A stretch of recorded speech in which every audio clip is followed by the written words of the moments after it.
Kita akan menyaksikan nanti pada Februari tanggal 16 KLB Kongres PSSI akan memilih kepengurusan PSSI yang baru. Nama-nama calon ketua umumnya sudah beredar juga untuk wakil ketua umum dan juga untuk orang-orang yang mencalonkan diri sebagai exco. Saya mau bertanya sekarang kepada tamu-tamu kita nih di studio. Seharusnya ini ketua umum PSSI seperti apa sih yang bisa kita harapkan untuk memberikan perubahan, perbaikan sepak bola Indonesia, Mas Akmal? Kalau saya sih yang berani potong satu generasi, siapapun orangnya gitu kan. Kalau kita lihat sebenarnya profil seperti tadi dikatakan oleh Bang Edi bahwa ada dua tokoh ini sebenarnya kuat. Punya kekuatan politik, punya kekuatan kekuasaan, dan juga punya kekuatan uang. Dua-duanya ya. Dua-duanya juga punya kampanye yang bagus. Harus bernyali, Pak Erick Thohir. Kemudian Pak Lanyala berantas mafia bola. Tapi tidak semua hanya bernyali, itu, tapi harus nyala kan? Nah iya, itu kan. Nah, ini semua menjadi tanda tanya besar apakah nanti mampu untuk melakukan itu semua. Pertama yang harus dilakukan, menurut saya adalah Pak Erick maupun Pak Lanyala berani kampanye siapa susunan EXO-nya ke depan gitu kan, sebagai sebuah paket buat mereka bahwa mereka benar-benar ingin membangun sepak bola kita, dan ini harus dikampanyekan juga kepada seluruh stakeholder yang akan memilih gitu. Jangan pilih mereka-mereka yang bermasalah gitu. Kenapa? Karena ini akan mencoreng ketua umum sendiri. Entah Pak Erick nanti kepilih atau Pak Lanyala kepilih, kalau misalnya ada Yunus Nusi gitu kan, ada orang-orang yang bermasalah, ya sama saja gitu kan. Nah, ini yang harus kemudian dilakukan oleh kedua calon. Yang kedua, yang paling penting adalah jangan sampai kemudian pemilihan ketua umum PSSI ini semua money politik yang terjadi, dan itu sejak zaman Nurdin, bagi-bagi uang bisa di kamar mandi, di toilet dan sebagainya gitu kan. Musim lalu, tahun lalu juga seperti itu, banyak yang kemudian keluar uang. Nah, inilah kemudian jangan sampai pemilik suara ini jadi peserta 3D. Datang, duduk, duit, pulang. Tidak berpikir sepak bola Indonesia untuk kali ini saja gitu kan. Kita berharap para pemilik suara itu benar-benar berpikir untuk masa depan sepak bola Indonesia. Football is our hope, not our job lah, istilahnya seperti itu. Bahwa sepak bola ini harapan kita, harapan tadi Samara bilang harapan kita untuk kapan sih kita angkat trofi dan sebagainya. Jadi Mas Akmal, Pak Erick Thohir atau Pak Nyala nih? Dua-duanya sih menurut saya bagus, dua-duanya. Tapi yang paling penting itu tadi, jangan mengawali sesuatu dengan cara yang salah, karena kedepannya pasti akan salah. Siapapun yang akan menang dan tampil, maka dia harus memulai sesuatunya dengan cara-cara yang benar. Jangan ada money politik, itu yang paling penting ya. Yang kedua adalah jangan sampai kemudian pengurus-pengurus yang ada saat ini yang tampil itu lagi gitu, yang bermasalah di sepak bola Indonesia. Nah, kalau itu kan mau Pak Erick kepilih pasti akan tercoreng tengah jalan. Apalagi kalau kemudian tengah jalan ada ulah-ulah yang mereka lakukan. Mau Pak Lanyala bahkan udah punya pengalaman, digorok 2016 gitu kan. Sekarang maju lagi mau bayar utang. Tapi kalau kemudian misalnya kabinetnya L4 lu lagi nggak akan berubah sepak bola kita gitu. Samara, gimana? Siapa nih yang harus jadi ketua umum PSSI? Kalau misalnya aku sih clear ya, artinya dari dua pilihan ini dalam pandanganku yang paling bagus ya Pak Erick. Sesederhana gini, dalam sepak bola atau dalam apapun itu, apalagi dalam sebuah benang yang sangat-sangat kusut seperti PSSI, kita harus lihat orang yang punya kapabilitas, tapi juga saya setuju dengan apa yang dikatakan Mas Akmal gitu, yang punya keberanian gitu.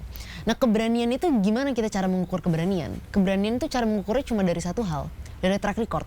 Kita emang nggak pernah tahu Pak Erick ini nanti gimana kan setelah di PSSI. Tentu kita semua harus sama-sama kritis mengawasi itu. Tapi kalau kita lihat dari track record, yang saya lihat itu ya Pang ya, dari Pak Erick itu ketika beliau jadi Menteri BUMN.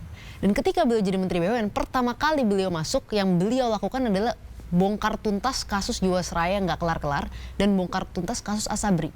Beliau perkarakan untuk dibawa ke Jaksa Agung, diberesin tuh perkara gitu. Nah, ini emang gampang ngurusin begini? Enggak. Emang di BUMN nggak ada banyak permainan?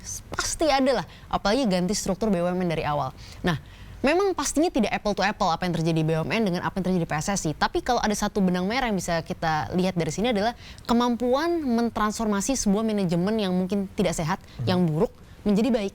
Nah, itu yang kita harapkan, nyali yang sama, kemampuan yang sama diterapkan di PSSI. Tapi itu nggak bakal, kalau misalnya let's say gitu Pak Erick jadi ketua PSSI tapi juga jadi Menteri BUMN tuh gimana bagi-bagi fokusnya tuh?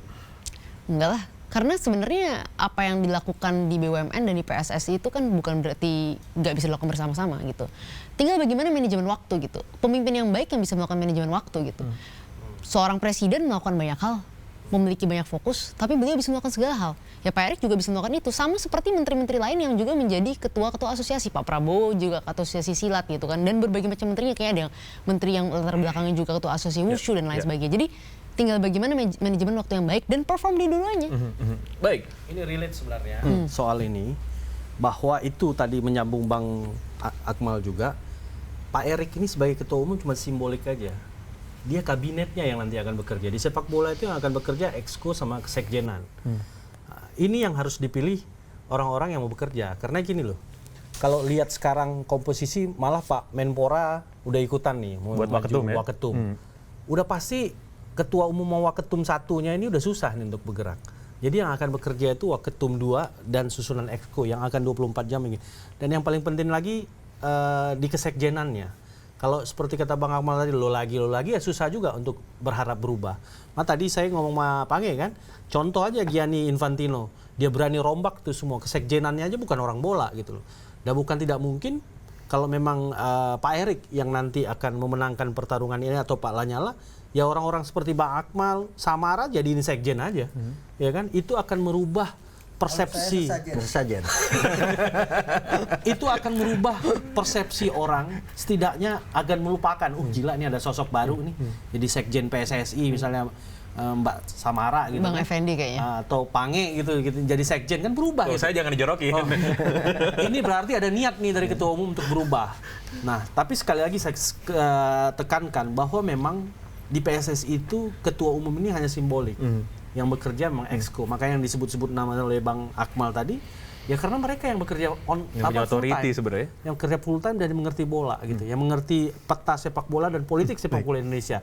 Itu yang paling penting. Jadi tugas voters juga dan juga tugas teman-teman ini untuk mendorong para voters untuk memilih calon-calon kabinetnya, baik Pak Erick maupun Pak Nyala, untuk duduk di kabinetnya masing-masing, ya harus yang berkualitas dan memang bersih lah istilahnya.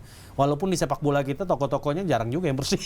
Jadi bukan cuma ketumnya tapi juga kepengurusannya dan juga exco-nya. Iya. Mas Jo, saya sengaja ini nanya terakhir karena kalau saya menangkap nadanya dari semua narasumber kita malam ini, yang paling skeptis sebenarnya dengan bola Indonesia itu Mas Joy sebenarnya. Tadi kayak bilang siapapun pemimpinnya, ketua umumnya akan sulit. Tapi kalau kita melihat nama-nama yang ada ini, Mas Joy, analisanya Mas Joy gimana? Prediksi Mas Joy gimana? Sebagai ketum. Ya gini, semua yang dibilang Tamara lah, dibilang Mas Effendi, Akmal itu kan kalau atau Erick Thohir kah atau Lanyala kah, yang milih exco ini kan bukan mereka. Yang milih exco ini kan para voters gitu loh. Itu masalahnya dari dulu, kecuali kalau ada perubahan mendasar pada AAD dan ART-nya PSSI. Untuk pemilihan exco bukan lagi lewat voters-voters yang menurut saya voters-voters bodong gitu ya. Karena mereka memang tidak pernah bekerja untuk sepak bola. Jadi ginilah sekarang, kalau kita lihat calonnya exco ini kan, udah kalau saya jadi voters, coret aja itu yang namanya Son Haji, Yunus Nusri, siapa lagi, Iwan Budianto, Hasani Abdul Ghani. Nggak mungkin ya Hasani Abdul Ghani, karena itu dia adalah underbow-nya Erick Thohir. Kalau Erick Thohir kepilih, Hasani Abdul Ghani mau salah kayak apa juga tetap jadi exco. Jadi kan ini nggak mungkin gitu ya. Itu orang-orang itu harus dicoret semua dari daftar pemilihan. Karena mereka, pertama mereka bertanggung jawab atas tragedi Kanjuruhan. 135 orang mati adalah bagian dari tanggung jawab mereka. Yang kedua, mereka terbukti busuk ya. Indonesia nggak pernah punya prestasi apa-apa di tangan mereka. Jadi jangan dipilih lagi lah orang-orang itu. Udah mah nggak punya hati nurani, ya kan? Mereka maju lagi tanpa malu-malu untuk jadi exco. Yang memilih adalah para voters juga yang nggak pernah tahu malu, nggak pernah bekerja gitu ya. Nah ini yang saya selalu skeptis lah. Mau Erick Thohir kayak mau Lanyala, kalau exco-nya model-model Iwan Budianto, Yunus Nusri, Son Haji, Ahmad Riyad, saya sebut semuanya, Hasani Abdul Ghani, semuanya nggak akan maju Indonesia gitu loh. Karena kan tadi Bang Effendi juga bilang, yang jadi ketum itu kan cuma simbol.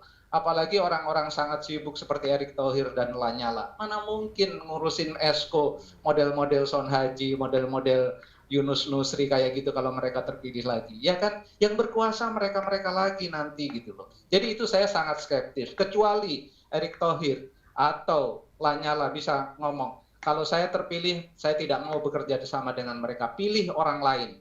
Pilih yang ada di dalam daftar tapi bukan exco lama. Kalau mereka bisa melakukan hal itu, saya akan dukung PSSI. Selama tidak, saya tidak akan pernah lagi mendukung PSSI karena begitu-begitu aja. 30 tahun Pange saya mengikuti PSSI, ya orangnya itu saja. Hanura Sumitro lah, ya orang-orang itulah, Iwan Budianto, bosen saya lihatnya dan tidak pernah ada prestasi apa. Baik. Jadi saya skeptis saja, mau Lanyala, mau Erick Thohir, kalau eskonya masih itu juga, jangan harap kita ada kemajuan. Baik, sini menghangat ini ya, ini malam tapi Ada lanjutan nih. lanjutan nih kayaknya. Oke, kita masih ada satu kesempatan lagi, jangan kemana-mana, tetap bersama kami di Kasih Paham.